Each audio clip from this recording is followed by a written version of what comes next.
Greetings. This is Fred Barstein, contributing editor at Wealth Management's RPA Edge.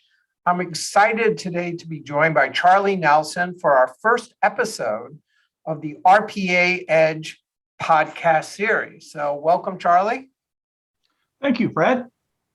Charlie is a storied veteran of the defined contribution and 401k market. He's currently the vice chair and chief growth officer at Voya Financial. He helped lead Great West into becoming one of the top 5 providers, now called Empower, where he was president.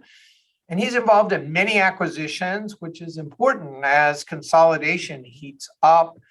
And he's always in the top 10 most influential for the 401k wire. So we're really, really happy to have Charlie and talk about what's going on in the industry with the convergence of wealth, retirement, and benefits at work, as well as the massive consolidation that's happened among record keepers. So, Charlie, are you ready?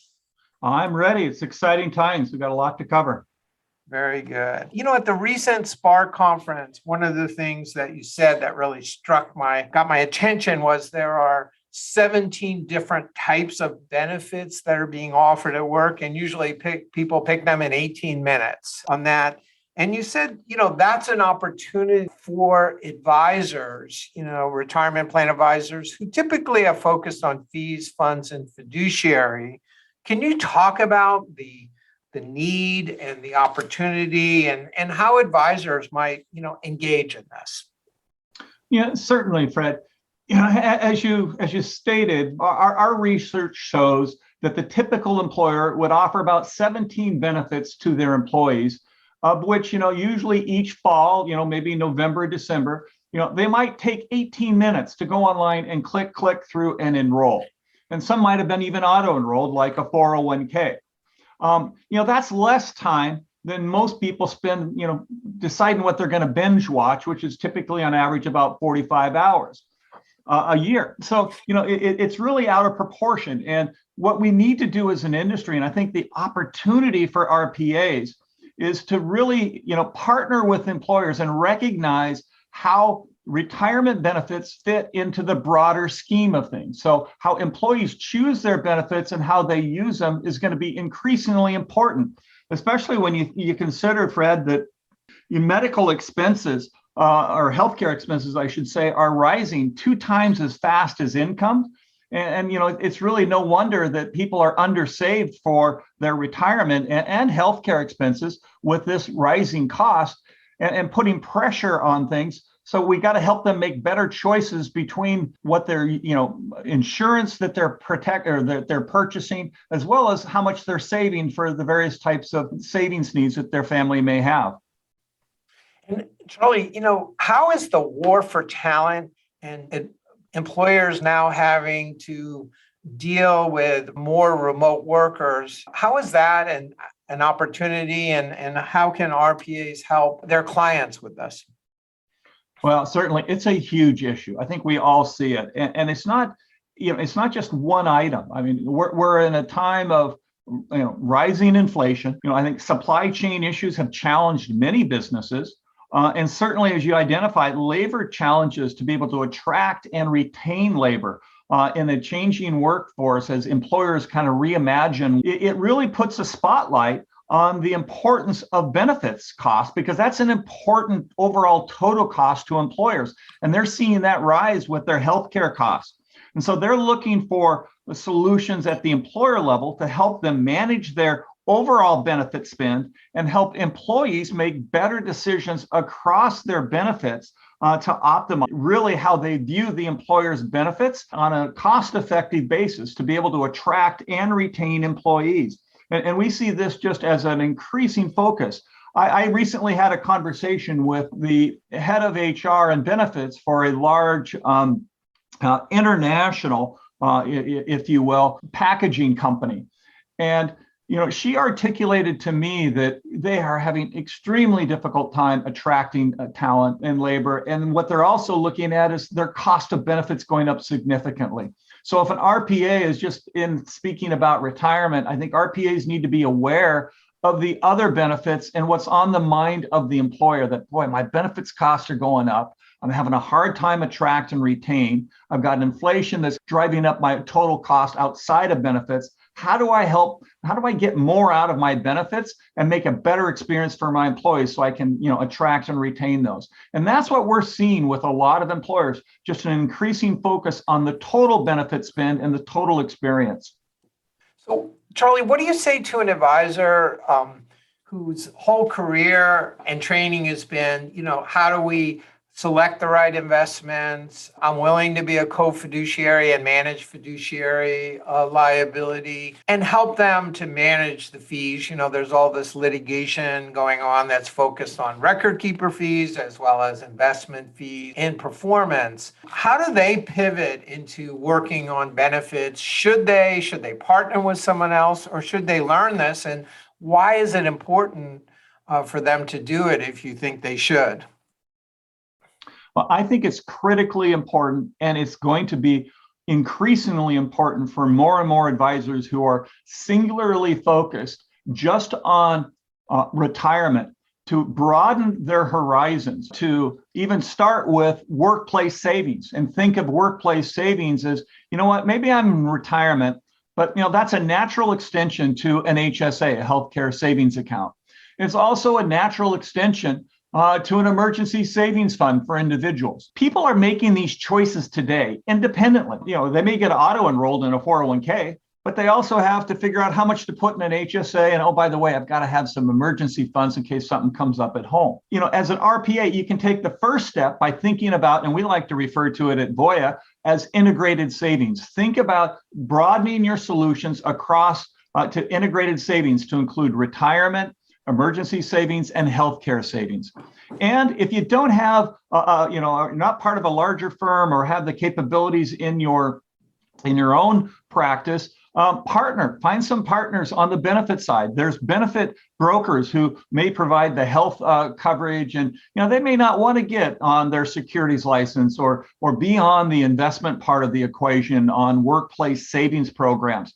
So you can partner effectively with them to be able to solve an employer's total needs. We know from data research and a lot of the findings that many employers on those 17 benefits will typically use between 2 and 3 different intermediaries, benefit brokers, maybe a retirement advisor, and maybe one other advisor in the middle there to help them pick those 17 benefits. So rather than wait for one of those to kind of decide to get into the retirement and start kind of maybe inching over because the employer is interested in that conversation, think about partnering with some others or expanding your practice to add people with those types of backgrounds and experience to help you bring more to your customers. And a lot of the RPA aggregators like NFP and One Digital and Hub and Gallagher, they're all doing it. They're part of a benefits firm. So if you're not going to do it, those advisors are going to come in with their partners that are part of their firm. So that's great advice on that. I think that's a really important point to underscore, because if you're not doing that, those firms that you listed, Fred, you're going to be vulnerable, I think, as an advisor, because they're going to come in with a much broader conversation with the customer and solving a broader set of needs than just simply, hey, I'm doing a request for a proposal, which often is referred to as kind of, I'm kind of a run from your problems. And I think what these other firms are able to do in having a broader conversation is change the RFP process to more of a run for progress, kind of making progress on your benefit cost and outcomes for individuals. Right. And a lot of benefit brokers are going through some big issues that maybe our industry went through 10 years ago with the CAA and having to be a fiduciary and having their fees. So they would probably welcome the help and the partnership on that. So exactly. I know that Voya is trying to help a little bit. There's a program that you partnered with Savvy to, because it's like all well and good to say help people pick the best benefits for them depending on their family and financial situation. But how do they do that? And what are you doing to help them? So at Voya, you're correct. We partner with Savvy, which is a company of MIT professors and very strong data and analytics individuals that have created some algorithms to help individuals in an unbiased fashion kind of figure out how best to optimally allocate one's dollars across the various benefit choices that they may have. And so we've created and taken their algorithm and included it in a tool which we call My Health and Wealth, which is a tool to help employees make better benefit decisions. Should I be in the high deductible medical plan? What about this PPO? Geez, what's the correlation between the premium cost and the deductible and my out of pocket? And geez, how much should I have in my emergency savings, my HSA, and my 401k? All these decisions, they get guidance in terms of being able to kind of figure out which ones to choose, so they're less likely to be underinsured or overinsured and appropriately saved across the various savings vehicles. Because as we all know, people are doing this on their own right now. We said earlier in the call, they're spending very few minutes. They kind of often just kind of re-elect what they had last year, just kind of keep it going. And oftentimes that will lead to people, being underprotected into what they may need, or overprotected more likely, and then they won't be able to save enough for the various savings needs that they have, whether it be healthcare, retirement, or emergency. Great, thank you. So I want to move to a subject that's near and dear to my heart. I think yours too, is record keeper consolidation. It seems like we've been covering that for like 20 years on that. So a couple of questions. Number one, it seems to be heating up now. And actually 3 questions. It seems to be heating up now. Why? Number 2 is, what are the profile, of the winners, because it doesn't seem like it's stopping. And what should advisors do? Because they're sitting in their sometimes isolated, maybe the only interaction they have with their local wholesaler. And it's very disruptive if a provider, like Prudential or Mass Mutual, and they have a lot of clients with them. Remember the Hartford acquisition in 2009 by Mass Mutual was very disruptive. What should advisors be doing? So 3 questions in one.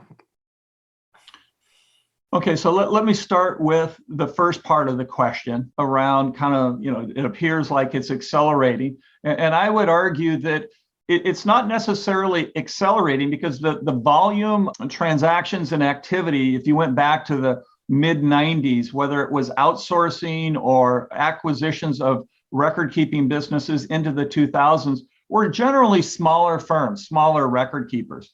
What's happened is there's fewer of those. And so the acquisitions, while the count is, maybe about the same, they're just bigger transactions in terms of the size of the books of business. When you look at kind of, I think part of your question is, what's the profile of the winners? We think, and I strongly believe, that there's really a couple of business models in the retirement place. At Voya, we are at scale. We believe we've been at scale for a number of, and I think that manifests itself. You can see it. We're a publicly traded company. Our financials, our earnings growth, our growth in our business certainly shows that we're profitable, that we're able to take the scale that we have to reinvest in the business and new solutions, like what we were talking recently or just a moment ago about My Health and Wealth. But there are other firms that I think are also challenged, because they've got to find one way. You got to have more than just retirement record keeping. So are you really in retirement because you want to be able to attract the IRAs and the rollovers? So in other words, hey, I'm really in it for the 401k in the workplace, so I can roll people out and put them in a retail and an IRA solution. And there are some DC providers that I think you can see very clearly that that's part of their strategy. There are some, like Voya, where our strategy is the workplace, that we want to focus on helping individuals and employers in the workplace with a broader array of solutions to help them drive better outcomes, understanding the interdependence of these benefits.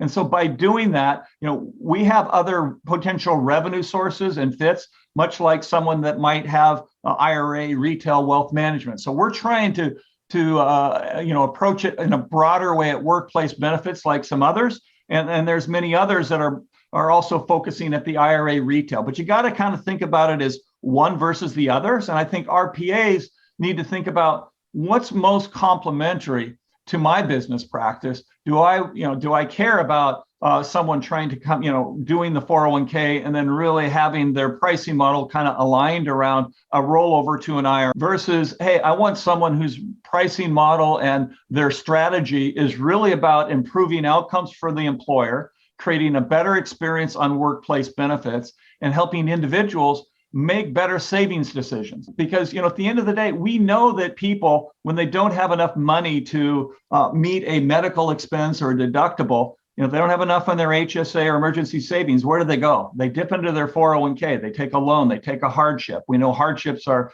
30% of them are for medical expenses. So, it's really important, I think, that, RPAs understand what the business model is of their record keeper, understand, which ones fit best within there. And they're, we'll see over time. We feel very strongly on what's going to be the winning long-term value prop. And that's a broader workplace strategy across health and wealth and workplace savings. So it sounds like, advisors first need to make sure their record keepers at scale, because scale is critical. Important. But then understand what's their business model, what's their value prop, and does that make sense? And is that a partnership that the advisor wants to have? Because the advisor doesn't care about the rollover, then maybe that's okay. If they do care about wealth management and rollover and working with participants, and the record keeper's business model is clearly there, that might be a problem. Fred, you said it very well, Fred. And I would just add one piece to what you said is it's not just what the RPA's business model is, but I know most of the RPAs that I do business with and I've known over the years, they're very focused on their customer and what their customer's business model, what do they want in their benefit package? Right. Hey, do I really care if someone, in my 401k, stays with me, rolls over? Do I understand the importance of keeping assets in the plan to the overall total cost and how I can manage my benefit cost? If their clients are focused on that, that may lead them one way. If their clients are not focused on it and they don't really care, that may lead them another way. So I think it's both the RPA's business model, but also the customer's strategy. And one last question I know I've asked this is scale critical to just even being in the market? Or do you think there is the opportunity for smaller record keepers, maybe below I call them the Fab Five, of which, Voya is one, and maybe with the Ascensus Newport deal, I got to come up with another name with 6 on that. But, below that, there's another, 20 or so national well-known record keepers. Should advisors be concerned about that? I mean, are they going to survive? Do they have a niche? What do you see? Well, scale is important.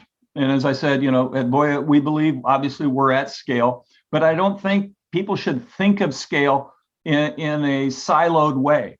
And what I mean by that is don't think of scale solely as, hey, we're a big retirement provider. That's one dimension.